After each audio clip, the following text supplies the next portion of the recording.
My wife and I encountered an accident on the road to divorce and were both reincarnated back to the day we first fell in love. 10 years ago, in our previous life, we had been married for 6 years, but she despised me for being unsuccessful and constantly picked fights with me. During one of our arguments, I found out that her first love was now the richest man in the city. Comparing myself to him, all she felt for me was disdain and disgust. After being reincarnated, I allowed her to choose the life she wanted. 10 years later, she had achieved her dream of becoming the wife of the richest man, and at a university anniversary celebration, she proudly donated alongside her wealthy husband. Meanwhile, to everyone else, I was still just a lowly government worker. She leaned gracefully against that man's embrace, looking down on me. 10 years without seeing you, and you're still so unambitious. I'm glad I made the right choice this time and cut my losses early, until my special agent wife hooked her arm through mine, and when she saw it, she suddenly slammed the wine glass down. Chapter 1. At the university centenary celebration, Luciana and I met again.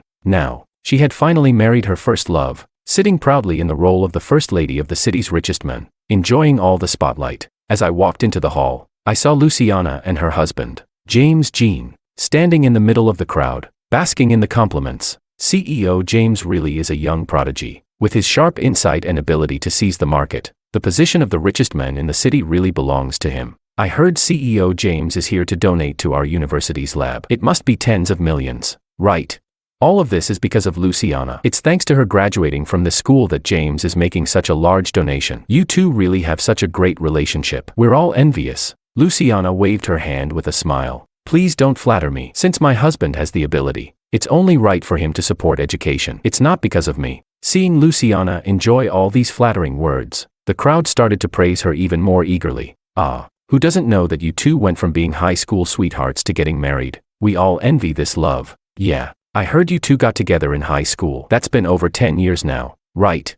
By the way, Luciana, you still look so young after all these years, like a girl in her 20s. You really are the perfect match with James. At that moment, a curious voice from the crowd asked, by the way, Luciana, do you still keep in touch with Romeo? I heard he went to take the civil service exam after graduation. I wonder if he passed. I used to see you two together often in college. I thought you might end up together. I wonder if he'll show up today. At the mention of my name, James's face stiffened, seemingly displeased. Luciana gently patted his hand to soothe him and then explained gracefully, Romeo, you've almost made me forget that name. When my husband and I had long-distance relationship issues, he did chase after me for a while, but my love for my husband is real. It's not something anyone can just meddle with. Upon hearing Luciana's words, the crowd fell silent, quickly changing the topic. Just then, someone spotted me. Ah, speaking of Romeo, isn't that him? Didn't expect you to actually show up. The moment James saw me, his face darkened. You're Romeo.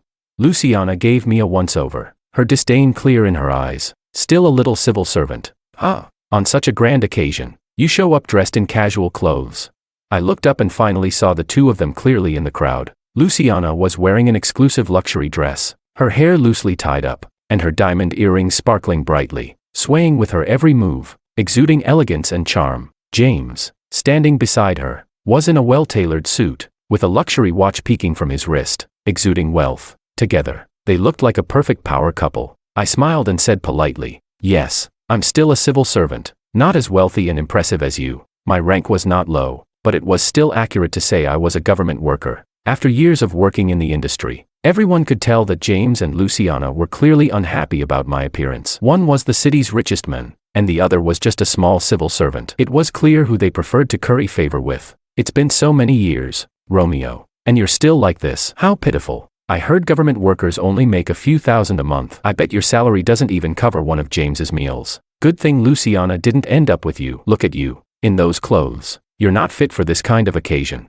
My casual clothes were from an ordinary brand. After all, comfort was what mattered when it came to clothing. I smiled without being angered by their words. After all, at my current rank, even James didn't matter in front of me. These sycophants were nothing. I wasn't meant to be with Miss Luciana. It's for the best that we didn't end up together. Chapter 2. Hearing my words, Luciana's face flushed with embarrassment, and she couldn't maintain her composure anymore. Romeo, look at you. You're still the same useless coward as before.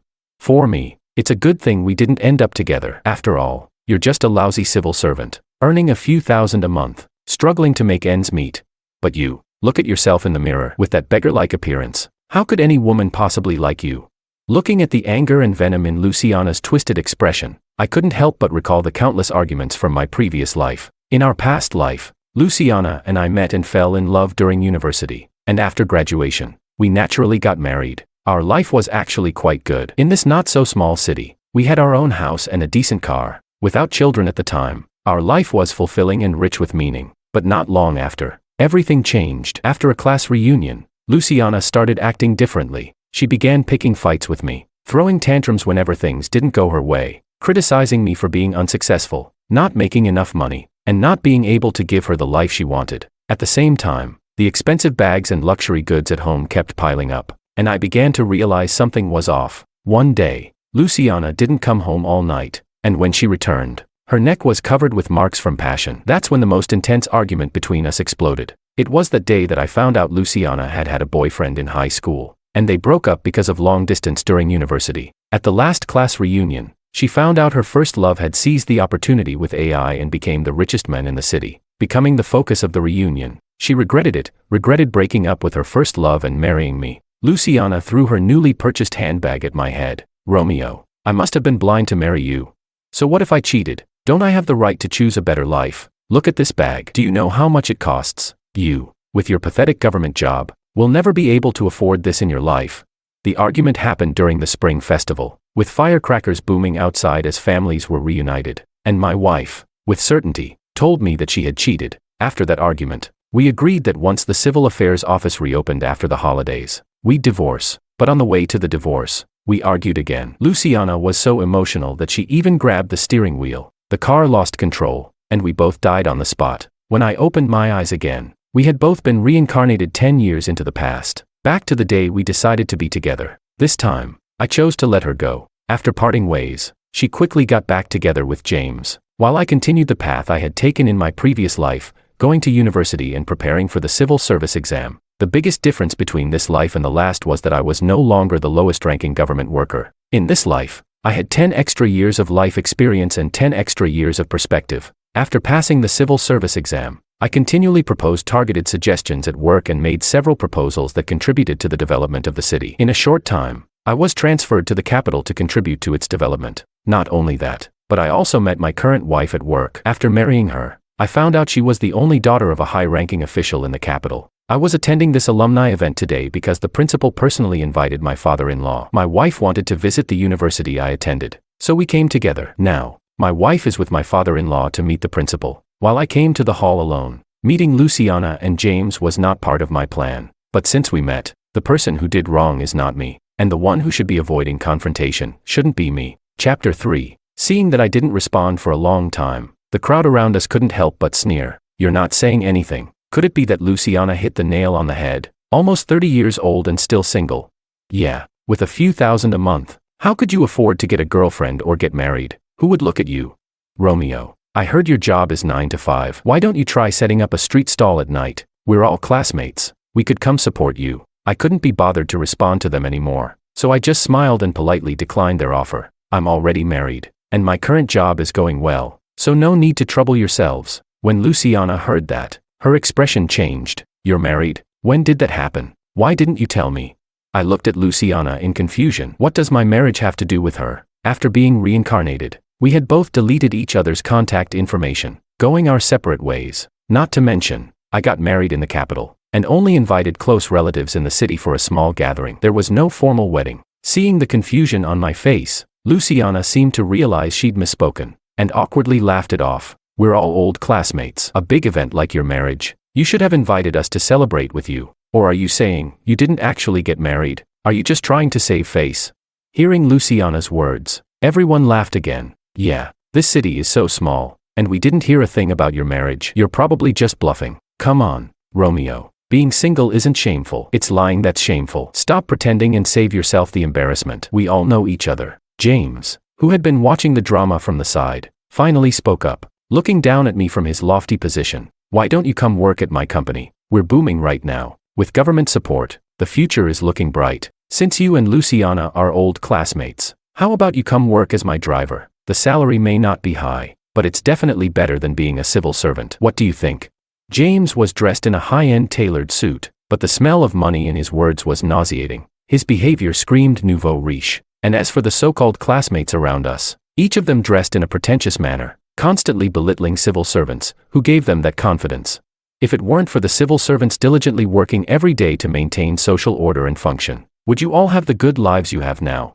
Also, Mr. James, you're the CEO of a booming AI company, but as I understand it, the company was founded and is still run by your father. Isn't your father probably out there meeting with some officials right now? You talk about your company having government support, yet you're bashing civil servants as inferior. What gives you the right?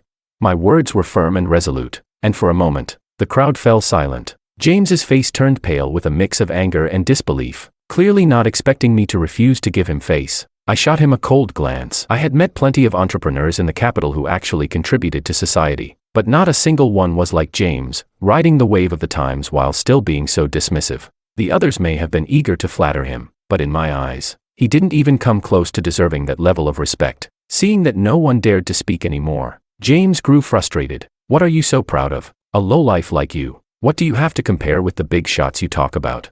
Besides, so what if the company is my dad's? I'm his son. In the future, it will all be mine. What are you? Just a clown trying to put on a show. Chapter 4. Seeing James getting angry, a few classmates eager to cling to him quickly joined in. Yeah, Romeo. Stop spouting those high-sounding principles. The people you're talking about. What does it have to do with you? I can't stand people like you, always lecturing, with a daddy's boy attitude. James, our CEO, is kind enough to offer you a job, and instead of being grateful, you're here trying to be tough. Do you think he can't make sure you can't survive in this city tomorrow? I couldn't help but laugh at their words. Well, let's see then. Let's see if he can really make sure I can't survive here. I'm not worried about him. Not even the top companies in the capital would dare to talk to me like this. After saying that, I ignored them and made my way to the break area. Sitting down by myself, a few of them spat at my back as I walked away. Ugh, Romeo really has thick skin. Not even leaving after all this. Such a shameless dog, biting the hand that feeds him. James, the CEO, actually considered him to be a driver, but if it weren't for James, he'd never even get to touch a luxury car in his life. Disgusting. He should just leave and stop ruining the vibe. How could he leave? Our university is prestigious, and on such an important occasion as the centennial celebration, there must be a lot of prominent figures and politicians attending. A guy like him. I've seen people like him before. He's probably trying to hitch a ride with someone powerful. I was already planning to leave, but my wife had asked me to wait here, saying she wanted to say hello to my classmates. She should be arriving soon. James, hearing the flattery from the others, seemed to find a place to show off again. Indeed, we have a lot of distinguished guests today. I heard they even invited a high-ranking official from the capital. My father's with the principal right now, giving the official a tour of the campus. Upon hearing this, the classmates were envious. Oh my God, the CEO actually gets to meet such an important official. That's the kind of person you only see on the news. I heard the official even has an only daughter. I wonder if she's here today. She's supposedly the capital's one and only female special envoy, with a bright future ahead. Such a pity. She's already married. Her husband's a great match for her. I heard he's a top-tier special envoy in the capital. This family, if they stomp their foot, the whole capital might shake. Although James seemed pleased with all the compliments, he pretended to brush it off casually. Ah, it's nothing. Anyway, our company will be holding a donation ceremony in this hall later. The big leader will be there, and I'll introduce you to them so you can get some face time. As James spoke, he glanced in my direction. That's the difference between people. Some are young and already have the favor of top leaders, becoming the youngest special envoy in the whole capital. And some people, born with a lowly fate, can only be bottom-tier civil servants their entire life. Who knows where they get the nerve to be proud of themselves? Just then, a beautiful and tall figure appeared at the door of the hall, and everyone's gaze was instantly drawn to her. My God, this presence is overwhelming. Who is this? Doesn't look like one of our classmates. Could it be the female special envoy from the capital? No one told me she was so beautiful, and she looks like she's not even wearing makeup. Oh my God, if it's really her, I'll just give up. Great family background, married well, looks amazing, and super capable. She's got it all. In the entire hall, only I remained calm, quietly watching the woman as she made her way towards me. Many people in the crowd seemed eager to approach her, but to everyone's surprise, she ignored them completely and walked straight to me in the break area. Her cold expression melted away instantly as she flashed me a wide, warm smile. Hubby, I missed you. Chapter 5. As Alice spoke, she linked her arm with mine and leaned in to whisper in my ear. This hall is really hard to find. Dad and the others are still at the back. I just missed you so much, so I came here first. The classmates exchanged glances, seemingly unable to believe what they were seeing. What? Romeo really wasn't lying. He's married, And his wife is actually a special envoy from the capital.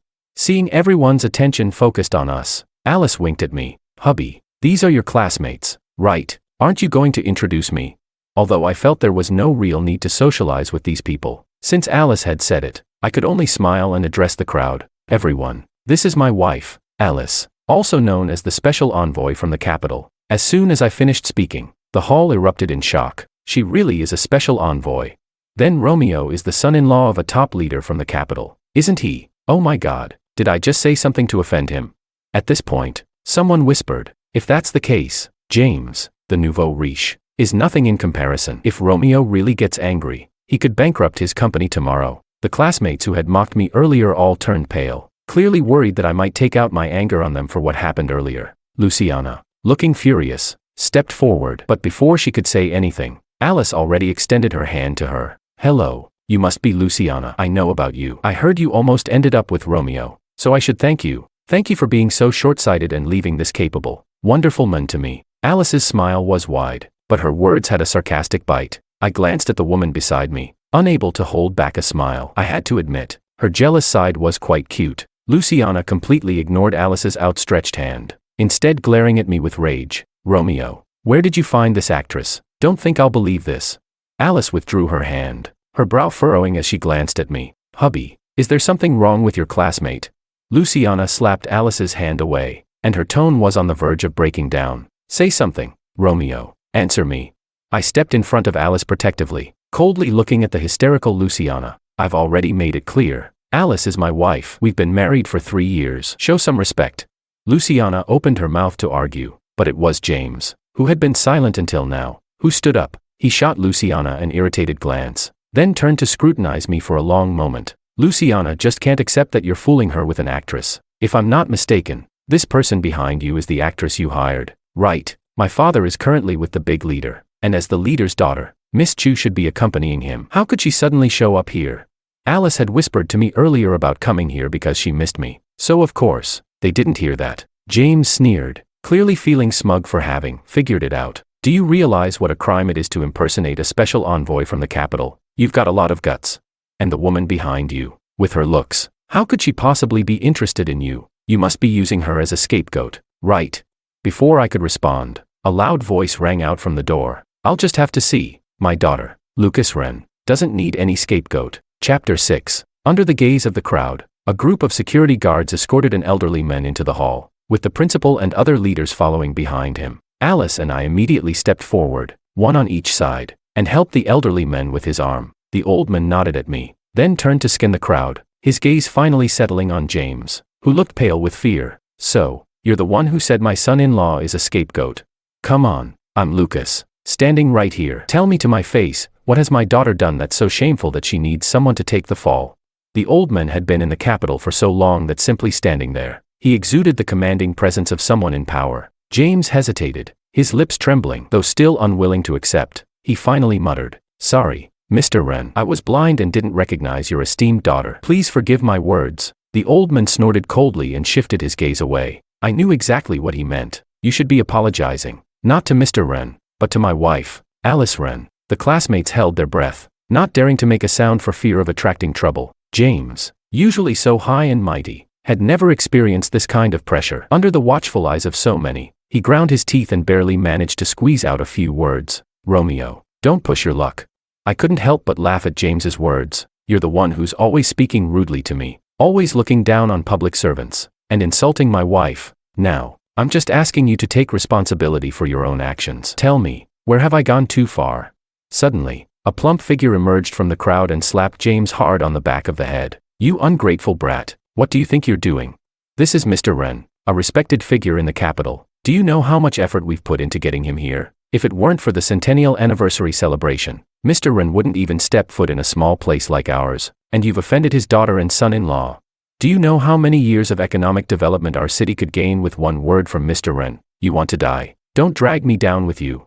After scolding James, the middle-aged man turned to me with a guilty expression. I'm sorry, everyone. This brat is my son. He's young and doesn't know how to measure his words or actions. Please don't hold it against him. Mr. Wren, look, this is all just a misunderstanding. They're all classmates. You know how it is with young people, hot-headed, so a little friction is normal. Tonight, I'll host a dinner and make sure to apologize to everyone properly." Seeing that Mr. Wren wasn't saying anything, Mr. Jean slapped James on the back of the head again. Even harder. "Unfilial son, what are you standing around for? Go apologize now."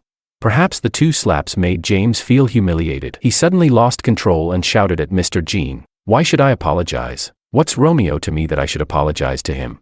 He's just a useless, freeloading loser. He's using his wife to flaunt his power. Just a poor guy pretending to be important. What gives him the right to make me apologize? I came here to donate to the lab today." Ask Romeo. Does he even know how much a lab's equipment costs? Has he ever seen that much money?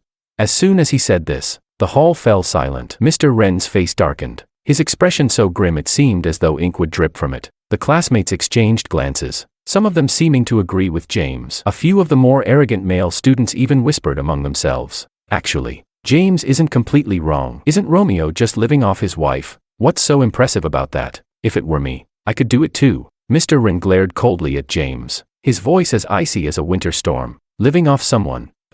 Young Mr. Jean, if you didn't spend all your time indulging in luxury, and actually cared about the development of our city, you wouldn't be saying such heartless things. Romeo is the youngest special envoy in the entire capital, even the entire country. His policies have repeatedly pushed forward economic growth and urban development. Ask your father, if it weren't for Romeo's proposal, would your company even have gotten any official investment? This time, if Romeo hadn't repeatedly told me that our city had great potential and that many young enterprises needed help, do you think we would have come here?" Hearing Mr. Wren's words, James stiffened and stood there, unable to speak. Mr. Wren didn't even look at the classmates anymore, instead turning to the principal standing nearby. You've been told time and time again about quality education. Yet look at these students, full of the stink of money, graduates from a top university, who have been in society for so many years, but instead of thinking about how to contribute, they're busy stepping on others to climb up. You should reflect on yourself too." After speaking, Mr. Wren turned to leave the hall. Mr. Jean hurriedly stepped forward, trying to block his path. "Mr. Wren, these are just kids fooling around. My son made a mistake. I'll educate him properly when we get home. Please don't be angry. The donation ceremony hasn't even started yet." "Mr. Wren, you can't leave now." Mr. Wren waved his hand, and the security guards immediately moved to pull Mr. Jean away. I gave Mr. Jean and James a casual glance. "Postpone the donation ceremony for now. You should really focus on resolving your company's tax issues before anything else. Otherwise, that position as the richest man in town might not stay warm for long." Just as we were about to leave the hall, Luciana called out from behind me, "Romeo." Chapter 7. Alice was a little upset. She furrowed her brows and punched me lightly, but she still helped the old man leave first, giving Luciana and me some space. Luciana's eyes were filled with unwillingness as she stared at me. "Why did you become a special envoy? Last life, you were just an ordinary civil servant."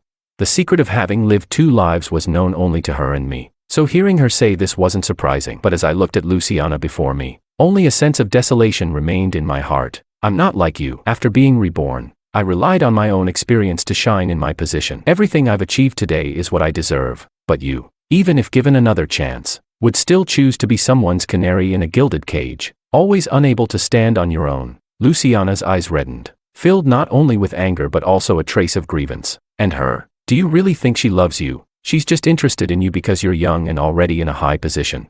If you had been this successful in your past life, I would never have left you."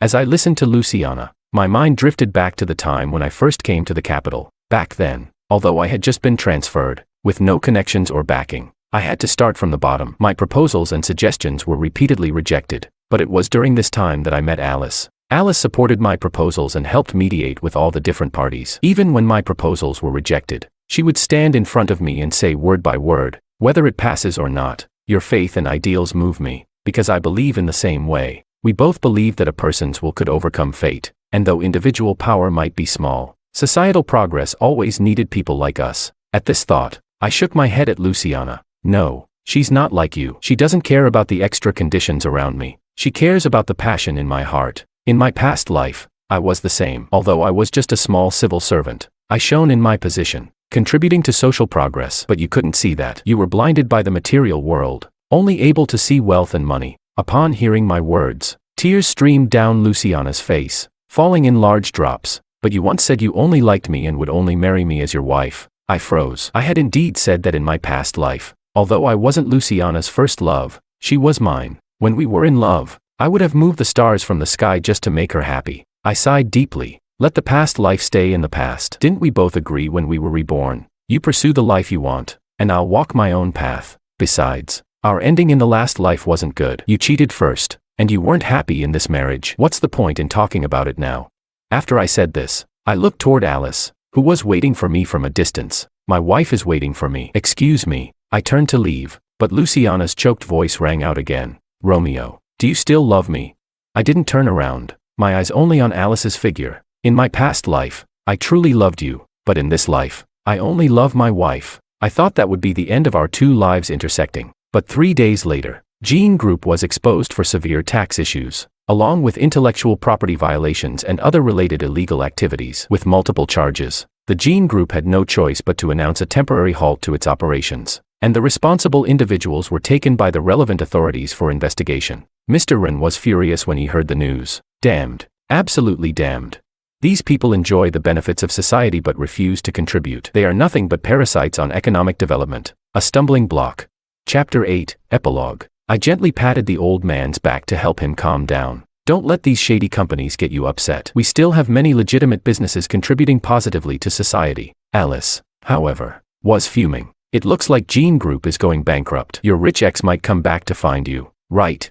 I chuckled and pinched her cheek. She's not my ex. We were never together. In the next month, we stayed in the city, as our purpose for coming back was to promote its development. Now that Gene Group was in trouble, we had to continue assessing other businesses. A few days later, an unfamiliar number called me. Romeo, have you seen the news about Gene Group? I was the one who reported them, and I submitted the evidence. I frowned. Although I wasn't sure why she was telling me this, I replied politely. Paying taxes is the duty of every citizen. Miss Luciana, thank you for your report. Just as I was about to hang up, Luciana interrupted me in a hurry. Romeo, I'm getting a divorce from James.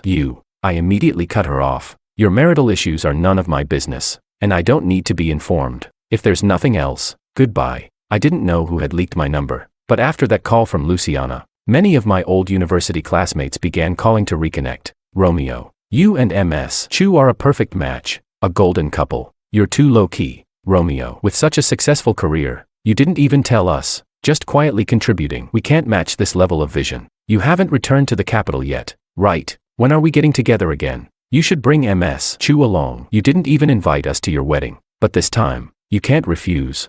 Even Luciana started calling, acting like nothing had happened. I blocked one number, and she switched to another. Her persistence was truly impressive. Eventually, I just set up my phone to block calls from unknown numbers. After all, in this new life, I had a happy marriage, a complete family, and a successful career. I didn't want to be disturbed by Luciana anymore. But I had underestimated her shamelessness. Phone calls turned into text message harassment. Romeo, can we meet? I really have a lot to say to you. I know I was wrong. What James and I had was never love. The only person I've truly loved in both lives is you. Please, Romeo, give me another chance. I don't want to miss out on you again.